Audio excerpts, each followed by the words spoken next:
আলী রিয়াজ সাহেব কি বলছে?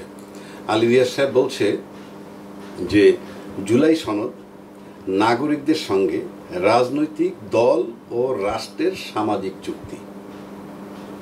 নাগরিকদের সাথে, কথাটা বোঝার চেষ্টা করেন, নাগরিকের সঙ্গে রাজনৈতিক দল ও রাষ্ট্রের সামাজিক চুক্তি। তার মানে রাজনৈতিক দল আর রাষ্ট্র একদিকে, নাগরিক আর একদিকে। নাগরিকদের সাথে এই চুক্তিটা হয়েছে। নাগরিকদের পক্ষে কারা? রাষ্ট্রের পক্ষে নয় ইউনূস সাহেব। নাগরিকদের পক্ষে কারা? রাজনৈতিক দলগুলো। ধরে নিলাম প্রত্যেকটা চুক্তিতে একটা কনসিডারেশন থাকে, বুঝেন তো, যে দুই পক্ষের স্বার্থ থাকে। দুই পক্ষের স্বার্থ হলে চুক্তি। যে তুমি আমারে বাড়িটা দিবা, আমি তোমার এত টাকা দিব, এটা চুক্তি। তার মানে দুই পক্ষের স্বার্থ থাকে। এখানে নাগরিকদের স্বার্থ কি? নাগরিক বলতে মাত্র 40-50টা লোক মঞ্চের উপরে ছিল, বিকজ আই ওয়াজ দেয়ার। 50টা লোকের মধ্যে 25টা দল রিপ্রেজেন্ট করে, ফর এক্সাম্পল। তার ভিতরে সবচেয়ে বড় দল এবং তারপরে মেজো দল যে দুইটা, এই দুইটা বাদলে সেজো দল যেটা, তারা তো যায়ই নেই, তারা তো যায় নাই।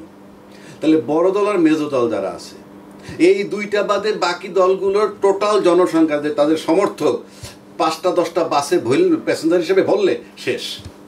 কি প্রতিনিধিত্ব করছে তারা? তার মানে কি আমরা এই দুইটা দলের মাত্র 4 জন প্রতিনিধি বাংলাদেশে রিপ্রেজেন্ট করে? 18 কোটি লোকের কি এই মাত্র 4টা লোকের রিপ্রেজেন্ট করে? বাকিগুলো বাদ, আউট অফ কাউন্ট। গণফোরাম তো একটা হেভি ওয়েট আছে, ডক্টর কামাল, তাদের লোক গেছে কিন্তু স্বাক্ষর করে নাই। তার মানে কি? ইট ইজ নট এক্সিকিউটেবল এবং এটা একটা ভায়াবল কন্ট্রাক্ট না, it is just I wash. এখন বলতে পারেন স্বার্থ কার কি? স্বার্থ যার যার পারপাস সার্ভ করছে। যদি বলেন সরকারের স্বার্থ কি? সরকার কিন্তু ফেব্রুয়ারিতে চলে যাবে।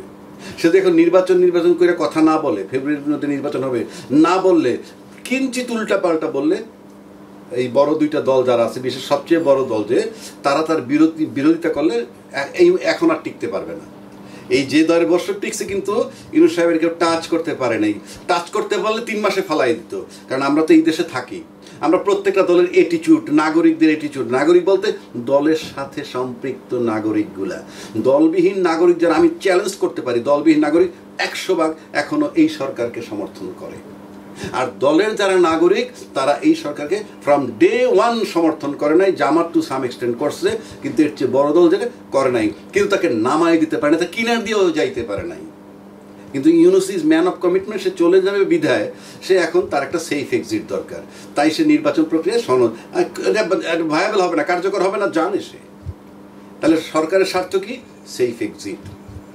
আর অন্যের স্বার্থ কি? সবচেয়ে বড় দল যিনি, তিনি একটা নির্বাচনের দিকে যাচ্ছেন, উনি নির্বাচনের সংসদের মন্ত্রী মিনিস্টার হবেন, এই স্বপ্নে বিভোর।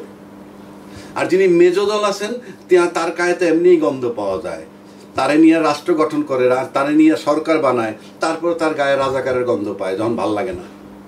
তো সেই মেজোভাই করছে, মেজোভাই চিন্তা করতেছে যে আমার বদনাম যাতে না হয়, কিন্তু ইনফ্যাক্ট এই সে মানে নাই, কেন সে অলরেডি বলছে এইটা সরকার কিভাবে বাস্তবায়ন করবে, এটার চাইছে সরকারের কাছে, বাস্তবায়ন করার গ্রাউন্ড চাইছে, কিভাবে বাস্তবায়ন করবেন সেই শর্ত তারা রেখে দিছে। আর অন্যান্য দল যারা আছে তারা কোনো লিস্টের কোনো প্রয়োজনই নেই চুক্তিতে। তারা অন্য সবচেয়ে বড় দলটার রাজনৈতিক অনুকম্পা পাওয়ার জন্যে, বুঝাইতে পারছি?